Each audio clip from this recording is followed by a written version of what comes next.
Dagane, please sit. Kindly sit. Kindly sit. Yes, thank you.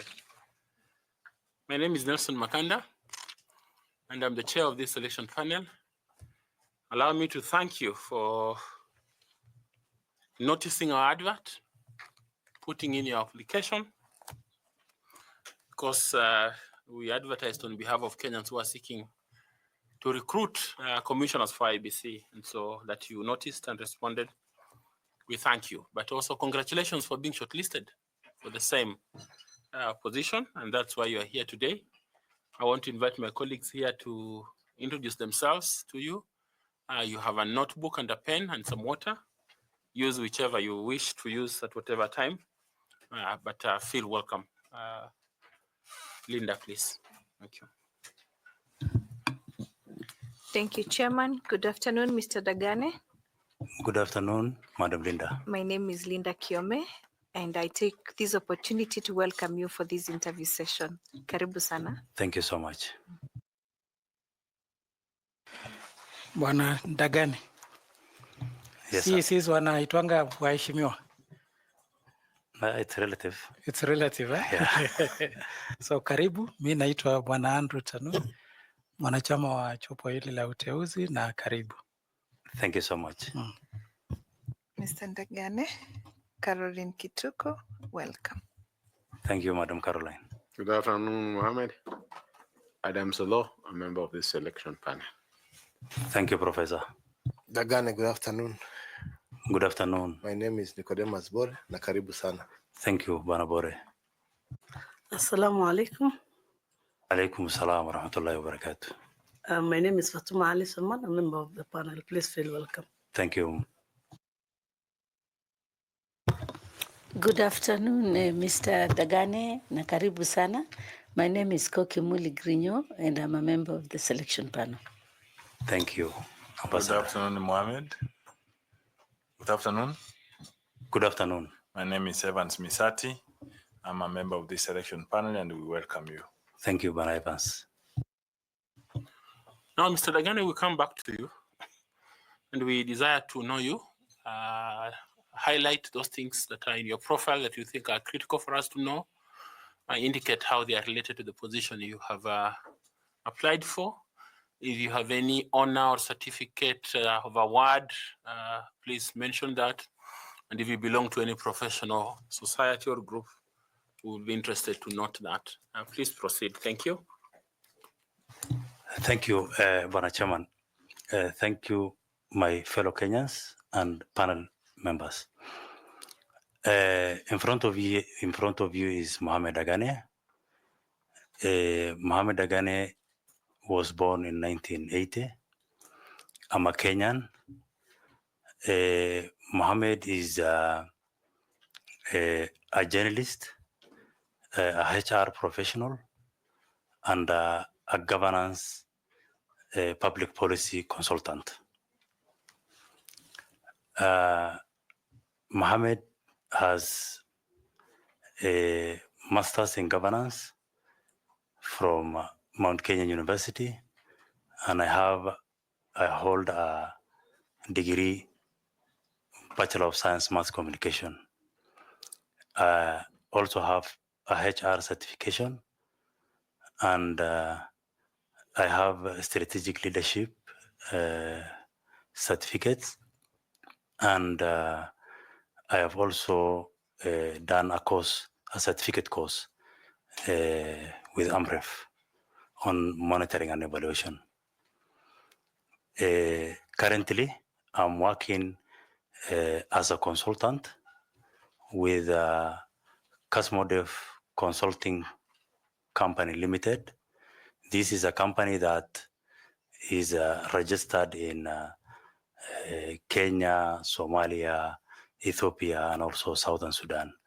So basically, we consult on development programs, carry out research, stakeholders engagement. We work on programs, of course, development programs, research, and we work with a couple of organizations within the donor community. Key among them are UN institutions like IOM and of course UNICEF and FAO. We also work with FCDO, the Danish embassy, and government institutions. We work with the government of Somalia, government of Ethiopia, also as we carry out development programs for them. Before that, I was working as county executive committee member in the city county of Nairobi for a period of 5 years.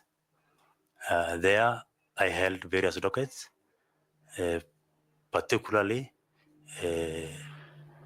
for the docket of roads, public works, and transport for a period of 4 years. I also worked in the Department of Health for a period of 1 year, and also in an acting capacity, I was once the CC in charge of water, environment, and energy. While I was at the county, allow me to mention two key important milestones that I was able to achieve. And I was particularly in charge of policy and strategic management within that particular docket. And while I was the roads department, I was able to steer the county, develop the county, Nairobi City County Transport Act of 2020. When I was at the health, I took great strides in also developing the County Community Health Act of 2019. While I was also at the county, I was one of the founding board members of the Nairobi Metropolitan Area Transport Authority, in acronyms known as NAMATA. This is a state institution where I'd worked, and I was among the pioneer board members. And there we were dealing, of course, when we talk about the metropolitan area, we are talking about the neighboring counties of Machakos, Kiambu, Murang'a, Kajiado, and Nairobi, that metropolitan area. Basically, our mandate was to come up with, of course, decongest the city and, of course, come up with a dedicated MRTS. Those are mass rapid transit corridors for public transport. And while I was in that particular board, I served in various committees, the committee of HR and administration. I also served in the committee of finance and general purpose, and I've also served as the technical and strategy committee as a member. So that particular period, I was able, we started from zero, and now NAMATA has 5 directorates. We were able to put up the strategy, making sure that the institution is well developed, and we were able to employ the necessary human resource and put them in place, and develop the necessary, of course, guiding documents, the HR document, the financial documents, the strategic plan, and of course, career guideline and staffing structure developed for the institution. When I left, NAMATA had 106 staff with 5 directorates. Before that, I worked with private and I worked with various public institutions in the humanitarian and development sector. At that time, I started as a logistics officer, sometimes back in 2006, working on an emergency program, working with a local consortium then called Consortium of Cooperating Partners. And after that, I went to Save the Children and worked as a manager in charge of disaster risk reduction program then. And then I went to an organization, local organization called Resida, where I worked as a program officer, program manager through the ranks. When I left in 2007, it was as the position of coordinator, regional coordinator in charge of its programs in Somalia, in Ethiopia, and Kenya.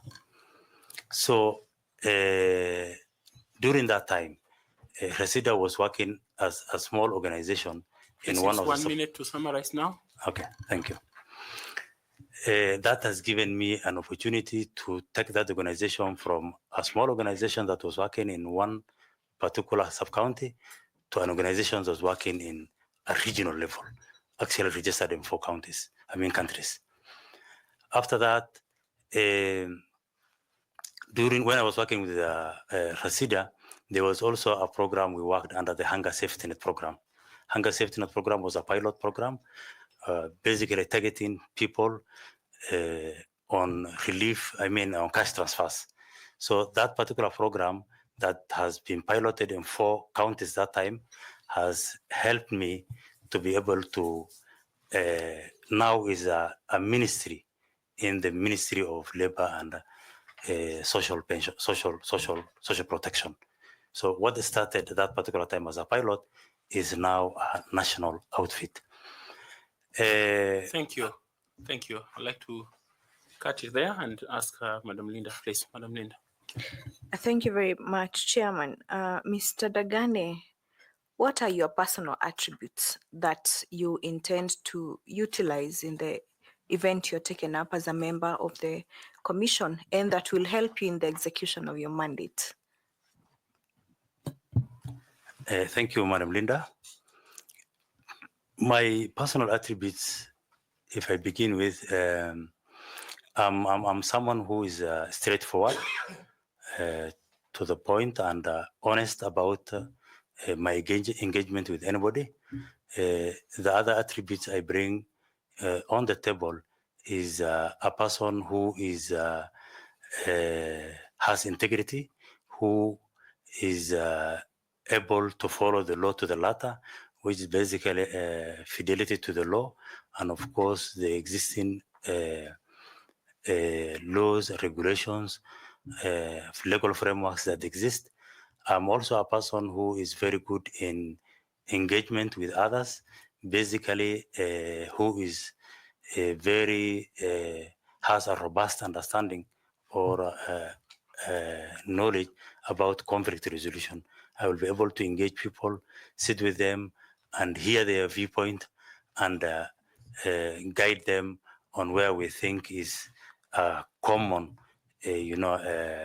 denominator for us to engage and move forward. Thank you. Thank you, Mr. Dagane. Thank you, Chairman.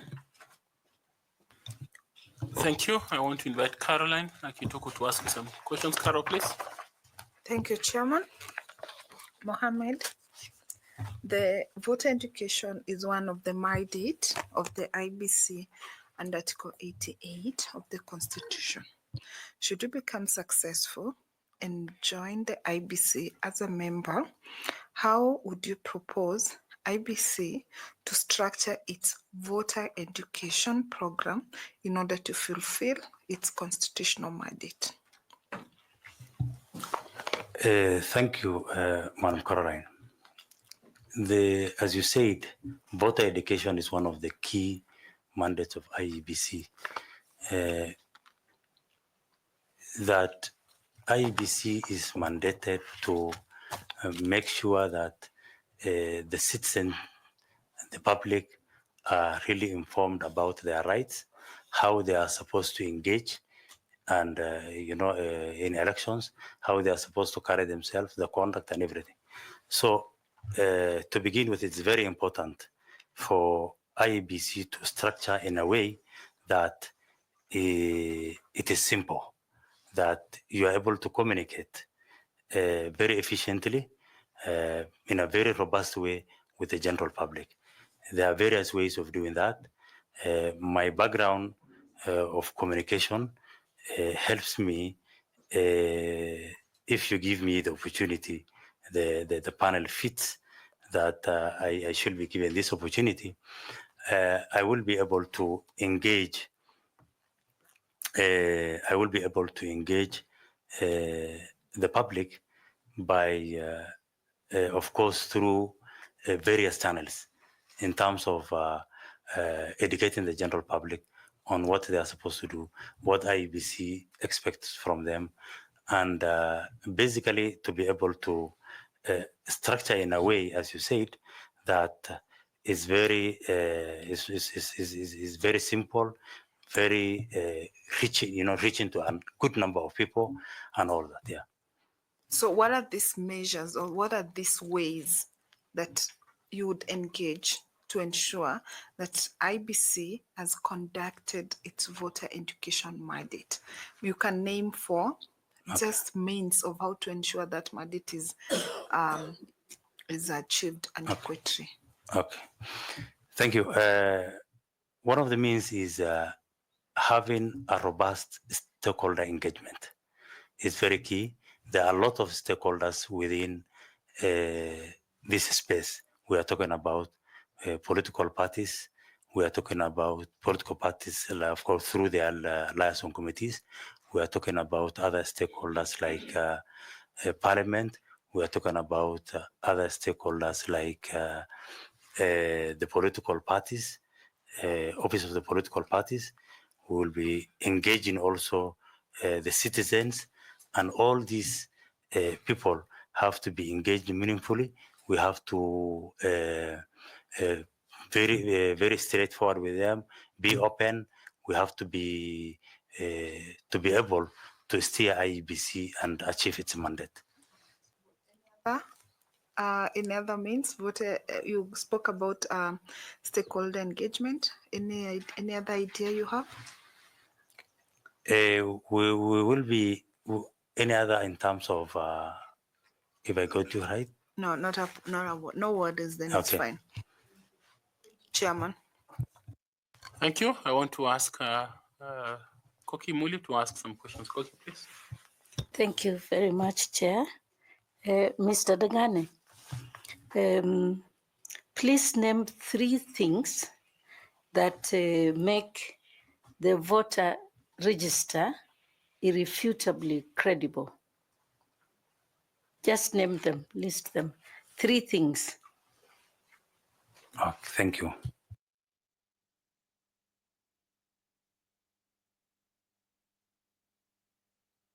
Sorry. After you do the voter registration, you need to be able to do verification of that particular register. Let me repeat. Yeah. Sorry to interrupt. Let me repeat the question.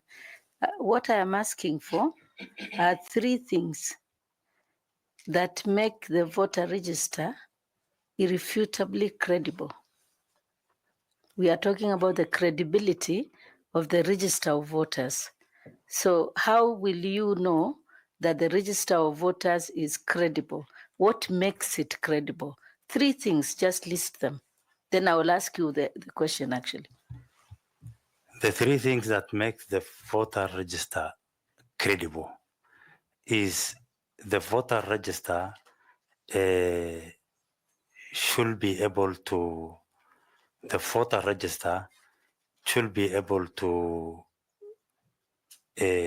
indicate the number of voters and details and all that. The register should be also verifiable. It should be able to be audited. It should be able to clear and open to the general public in terms of accessible whenever it is necessary. And I think those are few. Thank you. How would you make it irrefutably credible if you become a member of the IEBC? I will make sure that we follow the law in terms of how elections are carried, how the voter register is kept safe, and of course, making sure that the voter register is basically within all the recommended laws, procedures, and mechanisms that have been laid down. Thank you very much, Mr. Dagane, and Thank you, Madam. all the best. Chair, thank you. Thank you. FCPA Tanwi, please. Thank you, Chair. Bwana Dagane, during the Yes, Bwana 2022 presidential elections, the Supreme Court identified various areas of electoral reforms to improve governance, integrity, transparency, and accountability of the election processes. Specifically, they also identified corporate governance as one of the areas of electoral reforms. Kindly identify for us the areas that were identified by the Supreme Court for reforms under corporate governance. Thank you, Panatoni. During the last elections, there was a petition. I understand. I agree, and there were various issues that, of course, were highlighted in the Supreme Court ruling. Some of them was particularly for Form 34A was one of the key. Yeah, I agree, but I'm interested on corporate governance because they met, they proposed reforms on corporate governance for the electronic technology, Form 34, all those for statutory reforms and. For corporate governance, I think it was there was a proposal that there is need to increase, of course, the number of the panel members, even to make it more inclusive in terms of, because they are the people who are supposed to select the commissioners for the IEBC, the chair and the commissioners. So there were issues around improving that and increasing the number. There was also the issue around that for elections to be able to done appropriately, the voter register and all preparations are supposed to be conducted prior in good time, so that it gives the commission ample time to be able to put its house in order. There was also the issue of, if I remember very well, that the IEBC, there were issues around the technology and all that, and it was necessary in a lot of improvement to be made so that there will be free, fair, and impartial election. Thank you, and I wish you well. Thank you. Thank you, Chair. Thank you. Bwana Misati, please. Mohamed. Yes, sir. I wanted to ask you a question regarding the voter registration. Your current understanding why, because the Constitution says that voter registration should be continuous. Why, in your understanding, we do not have continuous voter registration currently? Are you aware? Thank you. The law says there should be one of the mandates of IEBC is voter registration and education, and that should be a continuous process throughout, irrespective. There has been a lacuna in the law in terms of The secretariat was supposed to be able to continue. Others say have the feeling that they are supposed to continue, but now we have the absence of the commission, the chairman and the commissioners from, of course, the last disputed elections of 2022. As a result of that, there was also the issue of since there is IEBC, the commission is not in place, there are, of course, administrative policy issues that also are not very clear in terms of the budgets are not available at the moment. So the Secretariat needs funding to be able to continue the voter registration, the education and all that. Now, put yourself in that shoes. Now you're the commissioner. What will you do to address that issue for once? And because Kenyans are expecting to that in that scenario. Thank you so much.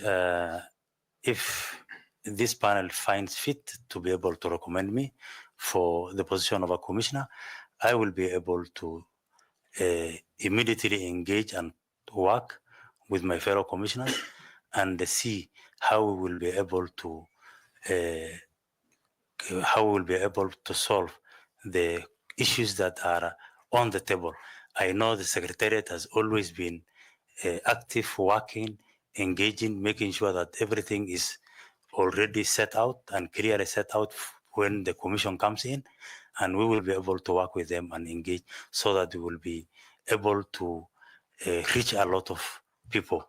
I know there are new people, quite a good number of Kenyans who were not able to vote last elections, but now have reached the age of voting, and we will be able to register quickly. What needs to be done? What legal implications will you implement to ensure that voter registration is continuous? We need to, for it to be continuous, we need to make sure that we avail the necessary support to the Secretariat. There are a number of them, of course, which are... Excuse me, in terms of legal reform, and anything that needs to be done around that? Legal reform? Legal reform. Legal reforms on voter registration. I will not be able to clarify. Thanks so much, and all the best. Thank you. I want to ask Fatuma to also ask some questions. Ms. Fatuma, please. Thank you, Chairman. Mr. Mohamed, please tell the panel what elements should be included in a national stakeholder communication policy to ensure coordinated, inclusive, transparent engagements throughout the electoral cycle. Say the stakeholder? Communication. Okay. Yeah, communication policy that will ensure those three components of coordinated, inclusive, and transparent engagement. Thank you, Madam Fatuma. Stakeholder engagement is a very important aspect, key parameter for free and fair elections, because you need to engage your stakeholders. Of course, I have mentioned several of them earlier, and what we need to be able to, some of the strategies that we need to put in place to develop that communication policy is making sure that the policy is able to reach a wider population. It has to be very simple. It has to be within the framework of the law, and of course, fidelity to the legal requirement. And it must be able to inform the general public of what is expected of them. It must be able to educate them on issues, of course, to do with making sure that they do away with issues of voter bribery, issues of to do with anything that, of course, will make election impossible. Thank you, and I wish you well. Thank you. Chair. Thank you. Nicodemus Bore. Thank you very much, Chairman. Bwana Dagane, you indicated that you worked for as a CEC in Nairobi, and I'm sure you are dealing with the human resource.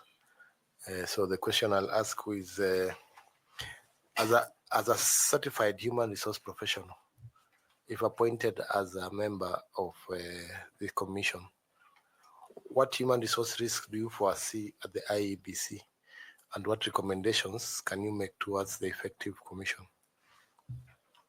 Thank you, Banabore.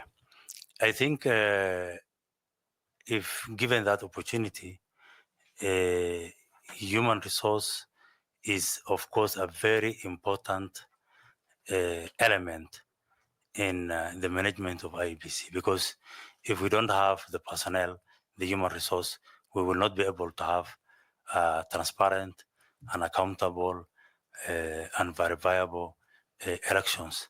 So that means if there can be some risks, of course, that may arise. This may be, of course, risks related to demotivation of staffing. It can be one. And how I will address that from a human resource background and perspective is that we will be able to motivate our staff and able to give them refresher trainings and all that is one thing that we'll be able to do. Another thing that is very key is that can also arise a risk is they can be, of course, in terms of recruitment processes and all that, people who are not recruited on merits can also be one of the delimitations, and that is something that we need to see and improve, which may also endanger the credibility and the conduct of how they are going to carry themselves. Another risk is, of course, that can arise is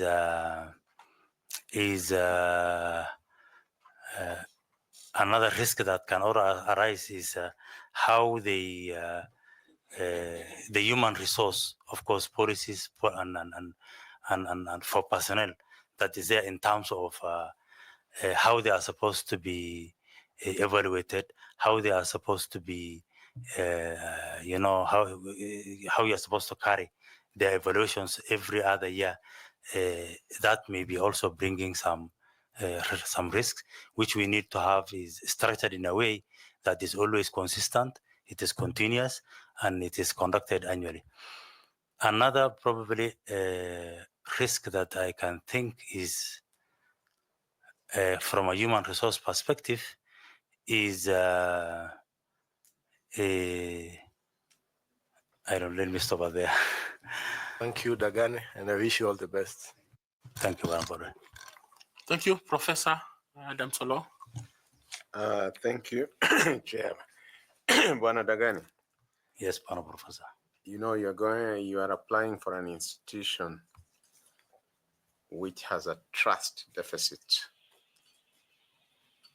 And that trust deficit is as a result of stakeholders having different views on this referee.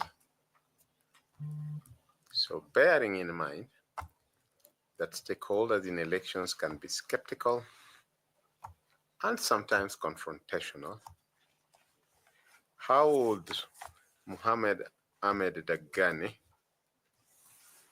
if he was to be made a commissioner, build mutual trust and keep different players, be it the political parties, be it observers, be it other civil society groups, be it the security agencies, constructively engaged with IEBC? Thank you, Professor. That is a very important and a key component to realize credible elections and also is very important because stakeholders are very key. How I will go and deal with them is, for example, my background of communication helps me to be able to engage the media in a very robust way, to be able to give them continuous and regular updates on how the commission is carrying its mandate at various stages. Because we are talking about various stages in terms of registration, we are talking about probably voting itself, we are talking about verification of the voters register, the rollout and all that. So it's very, that's how I will engage the media. We will also have, for example, the dispute resolution is also a very key issue, and I will be frequently and engaging constructively, which is going, of course, to be a continuous with through the dispute resolution committees for political parties. I will be able to engage, of course, parliamentarians, the National Assembly, in terms of discussing with them on issues, of course, to do with, for example, campaign financing act. I know there are issues still that are unfinished, particularly around the regulations, the necessary regulations for campaign financing. So I will be able to engage them, lobby, and able to engage constructively so that we will be able to make them understand on how best to deliver on the mandate of the commission. Thank you very much. And last from me from this segment, you talked of the electoral process needing integrity, and therefore can Dagane tell us, if at all it exists, an instance in your professional life when you are confronted with a situation that challenged your integrity? How did you navigate this challenge while adhering to ethical principles? Thank you, Professor. I worked at the county government of Nairobi for 5 years. It's a very dynamic setup. We engage, of course, with county assembly members. You, of course, engage with contractors. You engage with other civil society institutions. And each and every one of them, of course, has various interests. Particularly, you will find people who are, of course, approaching you to be able to serve them, in their own interest in various ways. So I've been very straightforward in dealing with them, working with them, and I've been telling them that I need to be able to work within the laws. People will tell you, of course, we want certain papers and all those kind of things. My work basically was issues to do with strategy and policy formulation. And I'm not the person who is in charge in terms of, so the most important thing is making sure that you are there to, of course, the law, the regulations, of course, that are there, including the Asset Disposal and Procurement Act, the PFM Act, and all these are guiding principles that are supposed. So that kind of pressure I was able to withstand and resist so that anyone will not be able to sway me the way they wanted for their benefit. And I was able to stand on my feet and say, no, this is not ethical, this is not within the law, this is not right. Yeah, thank you. Thank you, Chair. Thank you. Mr. Dagane, just a brief clarification. What's the minimum requirement for a bachelor's degree in Kenya? Bachelor's degree? Yes. A bachelor's degree? Yes. Is an all-level certificate with a pass. Of what grade? There have been various times there were changes here and there, but I think C+. Okay. And if you don't have a C+, what do you need to have? Pardon? If you don't have a C+, what do you need to have to get a degree in Kenya? You can either have a diploma or a certificate, of course, and then a diploma, and then get an entry. Okay. And what's the requirement in Uganda to get a degree?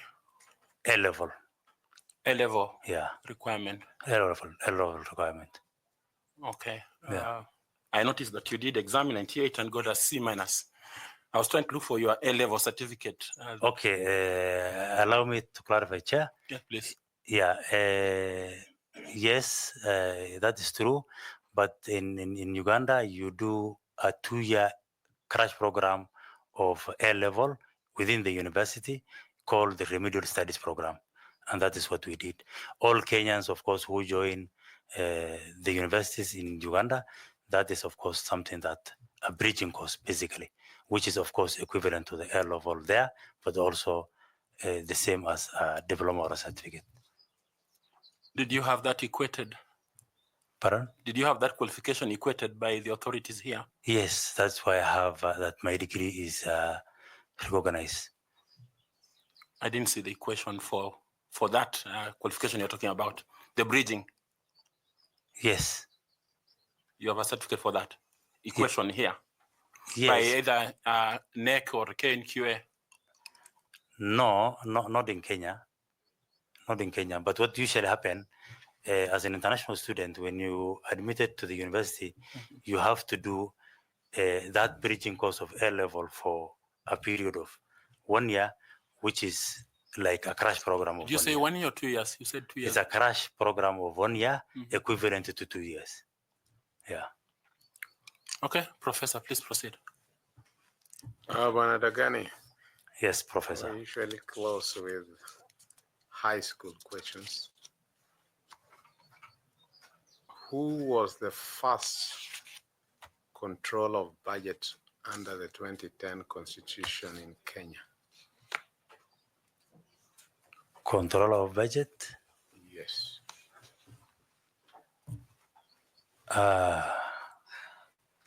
That is against.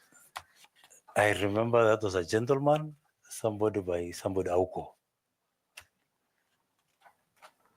Which 2 African deserts are among the largest in the world? African deserts? Yeah. The Sahara Desert and the Kalahari Desert? Thank you, Chair. Thank you. Thank you very much. We have appreciated the time we have spent together. I don't know if they have any question or comment to make, please. Thank you, panel members. I don't have a question, but just an appreciation.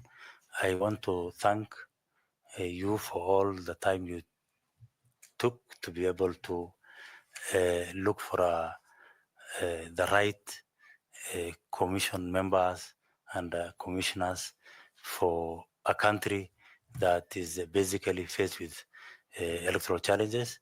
And thank you so much for giving me this opportunity. I know I'm one in millions of Kenyans, and for giving me this opportunity to be able to express myself and, of course, register, of course, my interest to be able to serve this country better. Thank you very much. We appreciate it. Please, you can pick the notebook and the pen and the water if you wish. Your certificates are with the gentleman at the door. He'll be able to hand them over to you once. Blessings to you. Thank you. Wish you well. Thank you.